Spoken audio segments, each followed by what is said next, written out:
Hello, everyone. Thank you so much for hopping in. It's another day. If you don't know me or you're meeting me for the first time, my name is Ransom Nyema. I'm a medical student studying medical radiography in my third year, and apart from my medical studies, I'm also a proficient, freelance medical content writer. I do a lot of writings on medical articles, case reports, research-based and scientific-based projects, and also work on what's it called, medical blog contents and medical educational blog content and etc. So today I have an amazing guest speaker. Hey, Dr. Could you introduce yourself to the audience? Yes. Hi, everyone. Nice to meet you. I'm Dr. Toyin Ali. I have a PhD in math, and I am a senior lecturer at the University of Georgia. And I also run a business called the Academic Society, where I help graduate students with time management and productivity. Before we move into the questions we have for you, Dr. Tony, um, could you just answer this question for me? You have a company you're running, and also, you're also doing a lecturing work, at the University of Georgia. So I know how lecturing work is really time taking. So how do you manage your time effectively to balance those equations? And also I see you're majorly also a content creator on Instagram and LinkedIn and others. So how you manage this works and how you manage your time based on that before we Yes. further for the questions. Yes, I'm actually a very organized person, and time management is one of my things. So I always set out for my day already knowing what I'm going to work on for the day. So there's no surprises. There's no, oh, I wish I did this, or oh, I forgot to do this. I actually like to start my day with a to do list and say, these are the things that I really want to get done for this day. And I think a big challenge with writing a to do list, especially if you're just getting started with writing a to-do list, is being realistic and understanding what can you actually get done in a day. We often underestimate how long things take. So something that I'm really good at is understanding how long each task I want to do takes, and I don't really overthink a lot. So I'm able to give myself an allotment of time to get something done and actually complete it in that time. I'm someone who's like, done is better than perfect. So I don't strive for perfection. I do the best that I can in the time that I can. And I also have very strong boundaries. So, for example, when I'm working on my lecture work, I really just work on that between 8 a.m. and 5 p.m. And I don't really go out of those times, like during the weekday. And so on my non teaching days and on the weekend, that's when I work on my business. And then another thing is that I chose a business that allows me to spend minimal time working on it. So I don't have to spend a lot of Mhm. hours on my business every week. I spend typically less than 5 hours per week on my business. That's really amazing. Tony, thank you so much for sharing that with us. I'm a bit curious. Sorry. Your name sounds an African to me. Mhm. Yes, I'm You and Nigerian. My dad is from Nigeria, and my mom is from the United States. I said it. I said it. I was like, Tony means Yoruba name, right? Yes. So oh my goodness, this is my first. You're my first Nigerian American to be on my Oh, YouTube. You know, okay. that's amazing. My last African was Ghanaian American, but this one we're moving forward. So so you Nigerian, right? Were you born here in Nigeria? I was born in the United States. I've actually never been Uh, to Nigeria. I do plan to go, but I have not been yet. so when are you planning to go? I don't know, sometime in the next few years, hopefully. Oh yeah, sure. So thank you so much for sharing that with us, Dr. Toyi. So are you ready for these questions I have for you? Yes. So before I move forward, what kind of students did you say you work with? Is it only graduate students you work with? In the academic society, like in my business. Yeah, absolutely. Yes. So I actually create digital courses and digital products and templates to help graduate students. I actually don't work with them one on one, but I do create resources to help them move through their graduate experience. And so that part of my business is just focused on graduate students. Oh, amazing. You create materials for them, to help them in their schooling and wherever, right? That's right. So the first question goes this way. Are you ready? Yes. So I'm talking to the audience right now. If I'm looking down, that means I'm reading the questions to her. So don't get twisted, right? So the first question goes this way. What strategies, right, do you want teachers or academians out there to take effectively, balancing teaching, responsibilities and, create valuable job knowledge, especially during periods when they want more in their career. So what are your thoughts on that? I think it's really important to understand your strengths and understand what you love most about your job. So, academics have a lot of responsibilities. We have teaching, we have mentoring, service to the department. Many academics have research, they're writing grants, publishing papers. So, I think it's really important to figure out, well, which part of my job do I really love the most? Because it can be very difficult to do a lot of things at the highest level. And it's really hard to kind of stand out when you're kind of doing everything at like a mediocre level. But if you are able to identify something that is your strong suit, that you're most passionate about, you actually be excited to do it and it'll feel a little less like work to do more of it. So, for example, I love teaching. That was the thing that I loved most when I was in graduate school. So I got a job where I could really lean on my teaching and really shine in my teaching. And so I naturally will gravitate towards projects that make my teaching even better and in turn looks really good on my CV. So when it's time to do my annual evaluations or go up for promotion, I automatically have these things on my CV that really look good for my position. So for example, I participated in a summer program called the Active Learning Summer Institute, where I redesigned one of the courses that I taught to implement more active learning.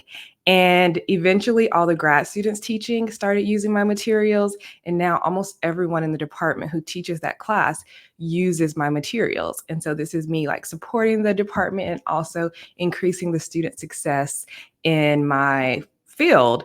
And I don't know if I would have been able to have time to do that if I was focusing on so many other things, right? So yes, the other things get done, but my greatest like abilities and the most like time consuming thing that I do is the thing that I'm most passionate about. So I think if you can figure out what you're most passionate about and stand out there, that can help you with your career. Amazing, amazing. I think do you have materials that could help medical students like us, if you come across this video? Do you have some resources and material that can help us?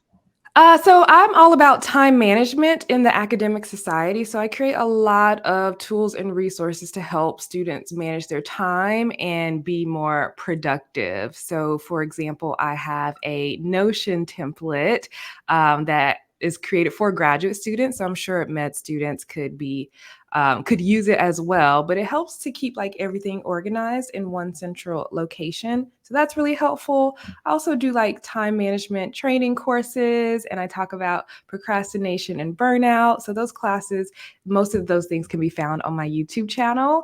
And so, yeah, you can learn some time management tips and productivity tips on my YouTube channel.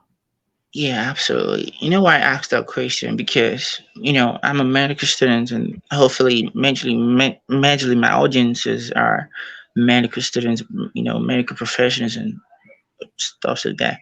So, we often, face burnout so much, right? We face some mental health, you Mhm. know, down moments. So I want you to share some nuggets for medical students out there, especially medical students out there, how they can liaise or like reduce their stress, because hey, med school is not really easy. Everybody knows that med school is not easy. It's not easy at all. So could you share some encouraging words for them to, get back to what you're doing? I think the biggest thing, so I don't really know much about med school, but I do know about grad school. And a lot of graduate students do get overwhelmed and experience burnout and get very stressed. And a lot of people that I talk to talk about working long hours, pulling overnighters to study. And they believe that their rest time and their sleep time is kind of like secondary to their productive work. And so, one concept that I think is really important is that sleep and rest is productive. Because if you're working on something and your brain is tired, the quality of that work and your ability to remember what you are learning is going to decrease the more tired you are. But if your brain is like refreshed and you have a good night's sleep, you'll do more quality work when you are awake. So I think being able to see that it is okay to take a break and have some time to rest and have some time to have deep, meaningful sleep, that is actually a productivity tool. So sleep is actually productive. Wow, that was an amazing nuggets. Thank you so much for sharing that with us. Amazing. I believe that the audience will grab this off. So so yeah, you say you're a senior lecturer, and that's really amazing at the University of Georgia. So as a senior lecturer and the company you own, an educational community, how do you deal with unique challenges, and opportunities that arise when moving from academia to the business world? So what are your thoughts on that? Hmm. So, challenges, I think the biggest challenge. So, I did build my business on something that I'm very strong at. So, my strength is time management and productivity. And so, I think it's really important if you are wanting to build a business to build your business on something that you're already really good at. That way, the learning curve is not steep. However, the thing that I didn't really know is how to run a business. Like, what does it take? What are the strategies that I can use to market and get my business out there? And I think because I am an academic, I love learning. So I've enjoyed so much taking business courses and workshops and trainings to learn more and more about how to run my business. And what's really cool is like the things that I've learned to help me run my business has also helped me in my university work. I'm able to find tools like Trello and Notion and Asana to help organize my life, and I can bring that into my university work. Also, the strategies that people use online to teach online courses, I was learning from them and using those same tools in my business so that when 2020 happened with the pandemic and everything transitioned to teaching online at my school for a while, I already had the tools and the resources to help me do that. And then in turn, my teaching skills really helped me in my business because I'm teaching things in my business. So they really kind of work together, and like maybe a challenge in one area, the solution can be found in the other area. Wow, wow, wow. Could you repeat that again? The last word that was mind blown. Like I Oh want the yeah, audience. yeah. I So want the audience. the challenge that may come up or occur in one area of my life, let's say business, the solution to that challenge may be something I already know from the other area of my life, which is like in teaching or in learning in academia and vice versa. That was amazing. That was mind blowing. Thank you so much for sharing that with us. So I want to know something.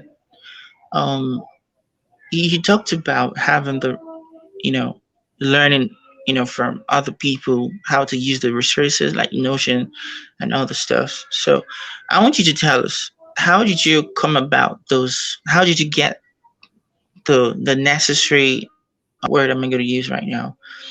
The necessary abilities to have the access to all those materials. What are your advice for people that don't have the access to you know these materials you're using or you used when you were in school back then? So what alternative do you have to tell them now? Oh, yeah. So the great thing about, I guess, the online business industry is there's so much education around it, and a lot of it is becoming very education based. So people are creating a lot of teaching content where they're teaching concepts. And so before I invested in coaching programs and courses and things like that, I was watching YouTube videos on how to build a website, or I was on Pinterest reading blog posts, walking me step by step to how to do whatever it is I was hoping to do. I'm watching YouTube videos on how people set up their Notion backend and things like that. So there's so much free education. Podcasts. I love listening to podcasts and getting good nuggets like while I'm on the go. So there is information everywhere, and you can pretty much learn anything you're interested in learning in whatever medium is a best fit for you. So if you're like someone who really likes to watch videos, you can probably find the answer to your question on YouTube. If you digest through reading, you can probably go to Pinterest, find your answer in a blog post. If you like listening to information, you can find a podcast on the very topic that you're interested about. Amazing, amazing. Thank you so much for sharing that with us, Dr. Tony.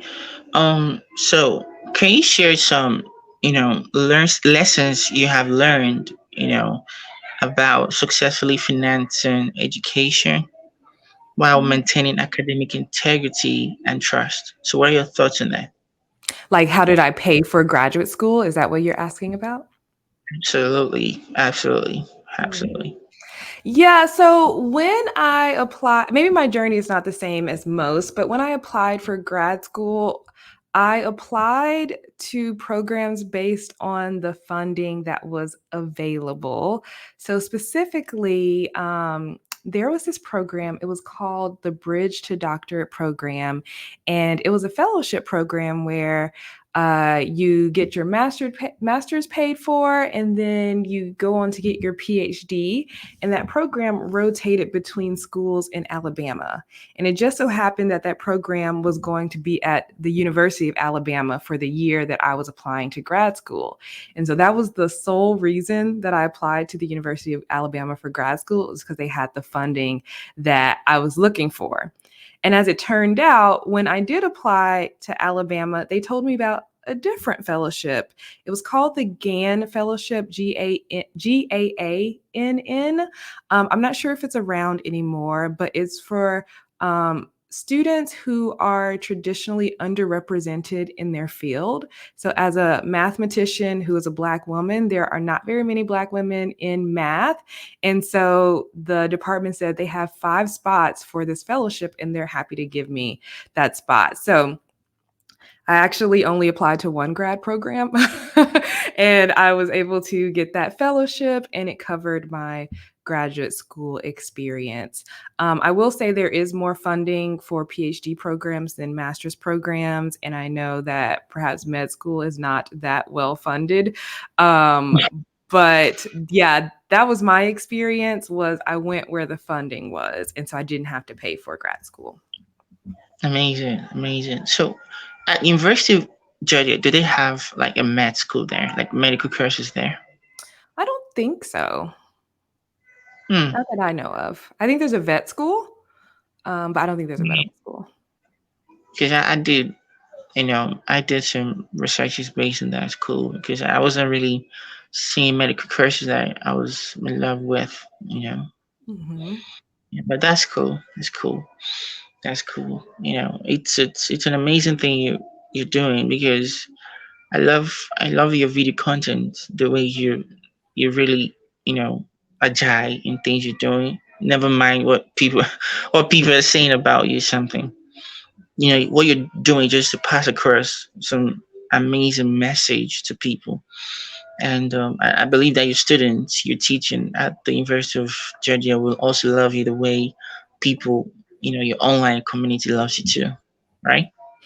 Oh yeah, I do. So it's so funny. End of semester student course evaluations. Most people dread those because students can be brutal and they don't really talk about your teaching. They talk about how much they like you.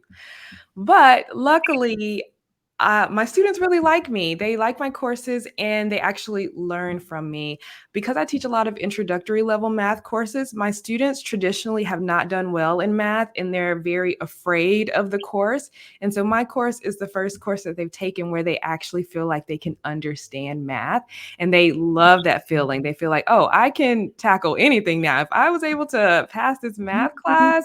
And so they really do appreciate my approach to teaching. And so, yeah, my students do enjoy my classes. Maths is a very scary subject for many, right? Mhm. And that's amazing that your students loves you and you're breaking those challenges, those fears in them. And yeah, this question came into me because I'm not saying like someone doing the kind of work you're doing. It's really, really, really very unique. So I want to ask you this question: why did you want to study mathematics in the first place? It's actually the only subject I've ever liked. I didn't really like any of the other subjects in school.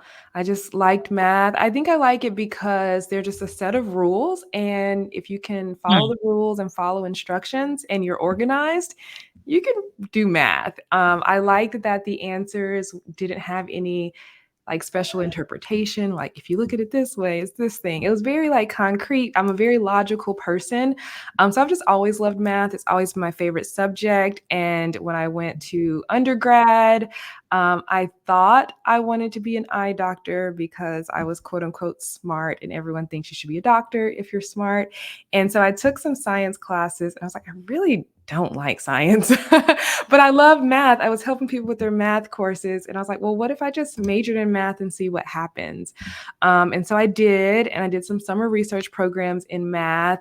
And then when I graduated, I didn't know what I wanted to do as a career. So I was like, well, why not just keep learning about math and then just see what becomes of that? And so that's why I went to my PhD program and got a PhD in math. And while I was in that program, I became a graduate teaching assistant where I taught my own math classes and I fell in love with teaching math. And that's what led me to my career. But yeah, I didn't know I wanted to teach until like my third year of grad school. Hmm. So it's amazing that you're enjoying what you're doing. Like, wow, seeing someone say, "Hey, I want to study mathematics," is really amazing. Because the people that I know that do maths was like an you don't have any other option to do go for this mathematics, but that is your ambition, and thanks to God that you've achieved your goal and you're pressing forward, and that's really amazing, Doctor Thank Tony. you. Thank you. So your parents are really proud of you, right? Oh, yeah, of course. So you need to come to Nigeria because Nigerian kids right now hate maths. Few of them like maths. Oh, So really?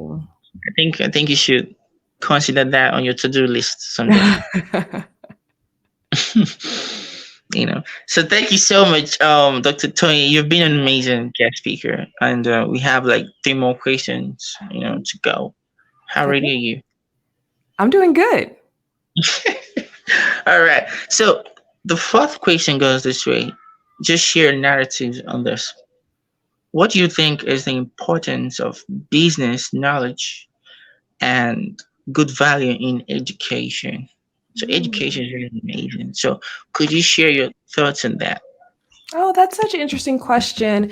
So one thing that I've learned about in business is that marketing and sales, it's really about messaging and positioning. So messaging is like the words you use to connect with the potential customers, and the positioning is how does your product fit into your people's lives.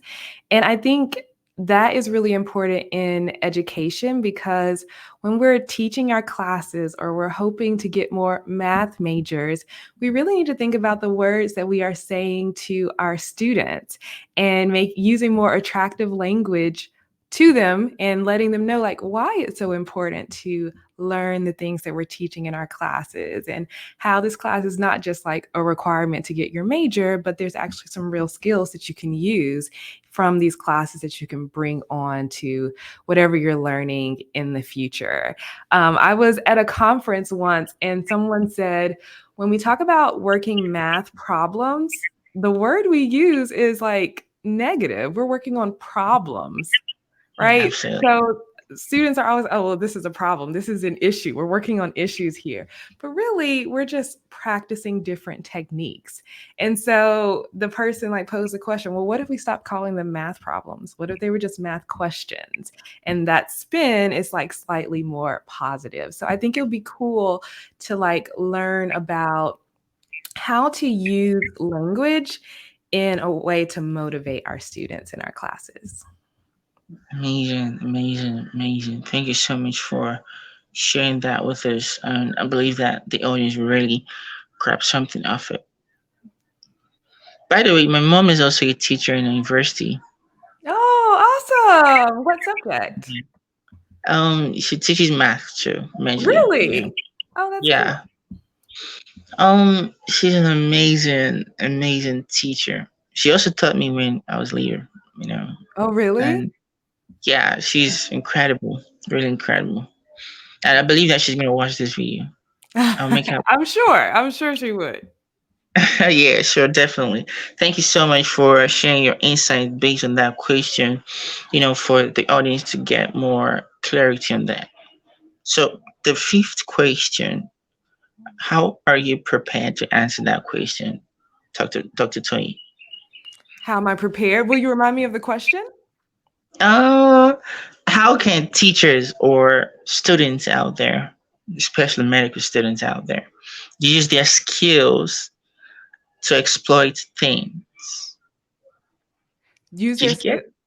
skill. Will you repeat it? How can they use That's their what skills to that's do what what? I asked you. Are you ready? First, okay, I'm gonna read it again, right? So Yes. just tell me, on a scale to 10, how prepared are you about this question for the audience?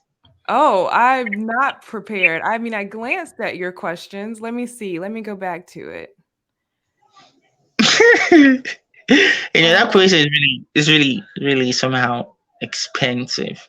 yes. Can you clarify like what you mean by these things?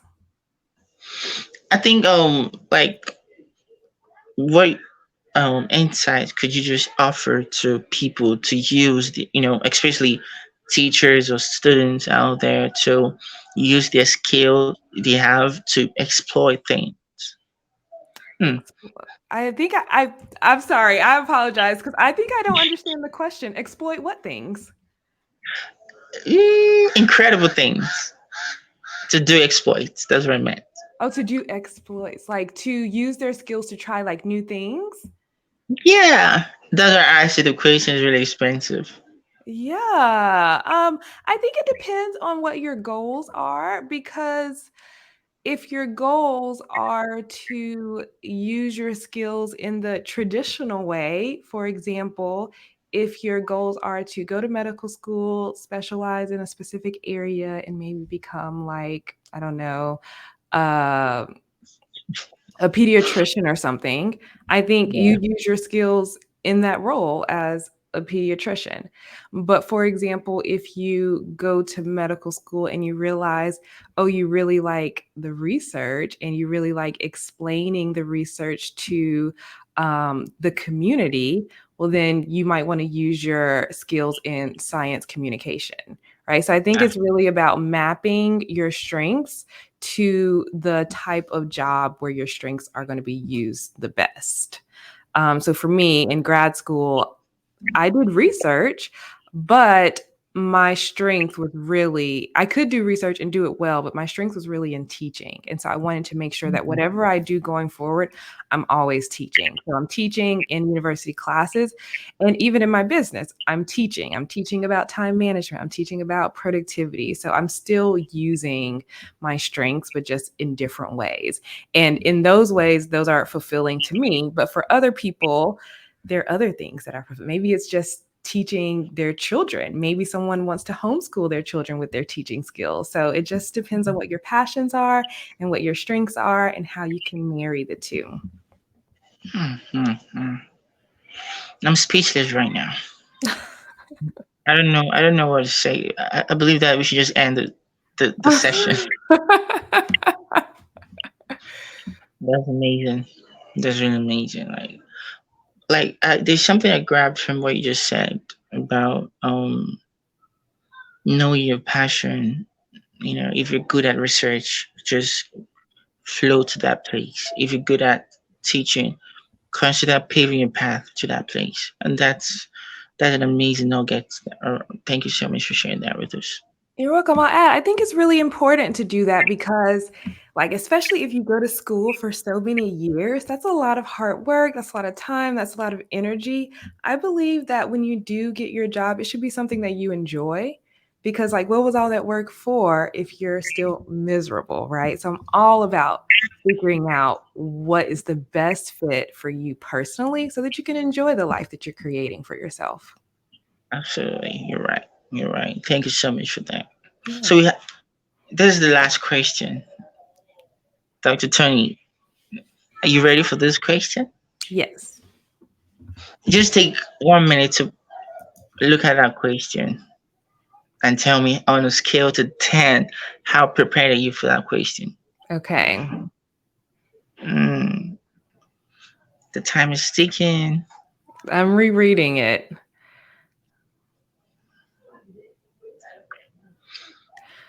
Okay, I mean, I'll give myself a 7. Hmm.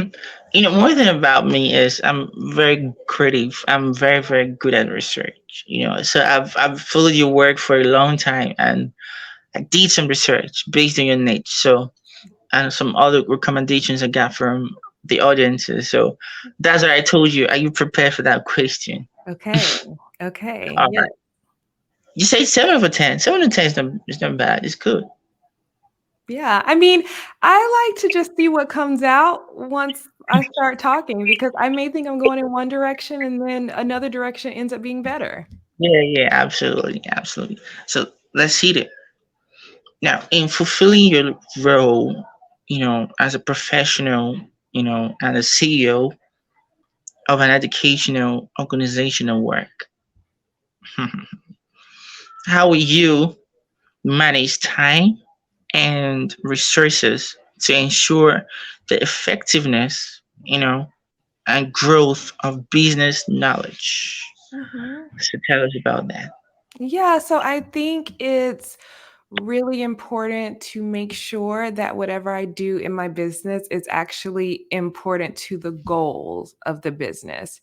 So, for example, I don't like to do unnecessary things. And so, what I like to do is at the beginning of the year or the month or whenever I'm a big planner, I like to choose like one or two goals for myself and for the business. And then that means that whatever I do working on my business, if it is not going to help achieve those goals, it's likely going to be something that will take my time away from something else that's important. So I try to match my actions to my goals. And if my actions do not match my goals, I typically will just stop doing it or not do it. So that way, my to do list isn't very long. It's a short list of things. And so the way that I manage my time is that school days are for school days. So on my teaching days, I do everything that I can to prepare for my classes. I do my grading, I write tests and things like that. So this semester, I'm teaching Monday, Wednesday, Friday. So on Monday, Wednesday, and Friday, I'm doing all school stuff. On Tuesdays or maybe Thursdays, that's when I can bring in my business stuff because I don't actually teach on those days. I do have office hours, but sometimes students don't come to office hours that week. But then I work on my business on the days where I'm not doing teaching stuff. So I would say teaching is my first priority. And then when I have more time, I work on business stuff. And I also set up systems so that I'm not really doing things manually. all the time. A lot of things are kind of running on their own in the background of my business. And that way I don't have to spend a lot of time to make sure that my business runs. It's like running for me. So I think really being smart about automations, outsourcing what you can, and really limiting your to do list to the tasks that actually will help you achieve your goal will help you manage your time better. 100%. This is 100%. You. I think you should consider event planning. What do you think about that? I would not like that. I am very organized, but I don't really like to organize that much for other people. I like to organize for myself, and Okay, so that's it. yeah, absolutely. So what if you can organize an event, like an event where you can just talk to people? What do you think? Have you done that before? It depends on what kind of event are you saying? Like a Like, virtual you wanna event talk- or an in-person event?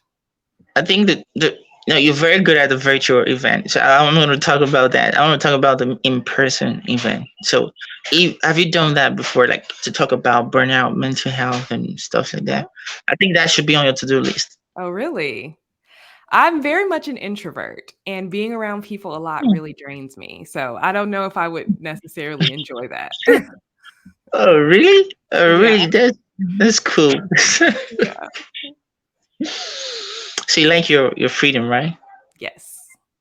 Yes, I That's have to have a cool. lot of me time.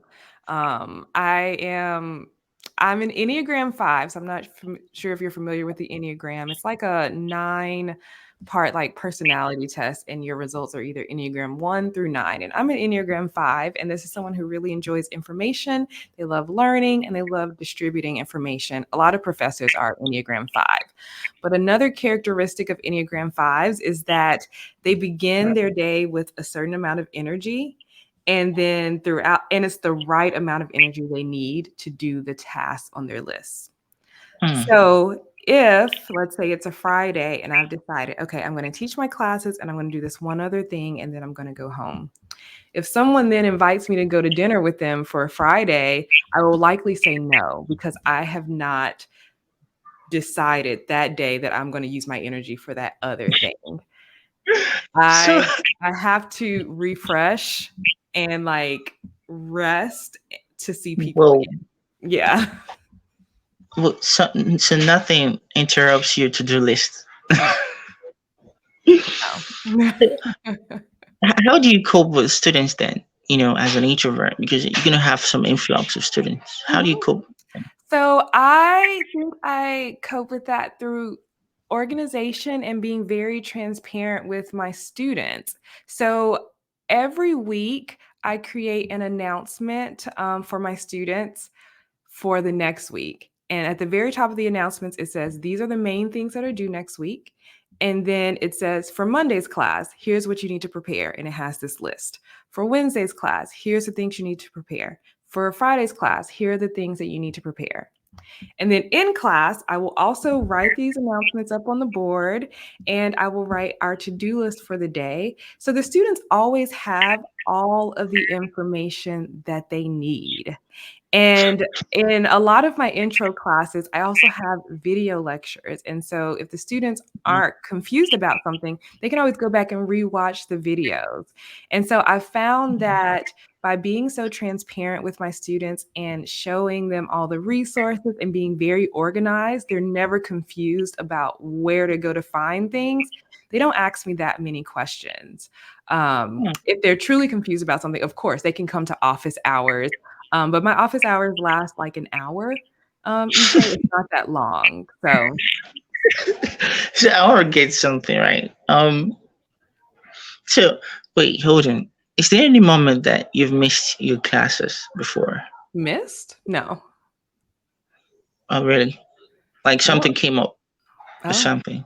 no. Or like I would have known in advance. Like if I'm Well, going to a conference or something, I would ask someone to cover my mm, class. I think we need to talk more about this later on another session. Okay. You know. So what are your last word for the audience before we wrap up the session? Oh, I think my last words is to truly be connected to your why. Like anything you do, why are you doing it? And there should be a pretty deep reason behind it so that it kind of motivates you to keep going. Because I know when you're in school, it can be very challenging and you may want to give up every single day. But if you have a bigger goal to why you're putting yourself through all of this effort, then you can kind of focus on it. It's like, oh, well, maybe I want to be a doctor because I didn't like the way the medical industry was to my specific community, and I want to be the doctor for that community. Like, that's a wonderful reason to help you, like, okay, well, this is why I'm taking this class, so that I can be qualified to do this work in my community. Or I want to help children with cancer. Like, whatever your goal is, make sure you think about it every day because that will motivate you to keep going and not give up. Absolutely, absolutely. Thank you so much, Dr. Toyi. You've been an amazing, amazing guest speaker. So we've come to the end of the session, and if you love this content, do well to subscribe, like, comment, and share to your network. Hopefully, someone in your network will definitely love this video. Thank you so much. I'm gonna end this Awesome. call right Thank now. you.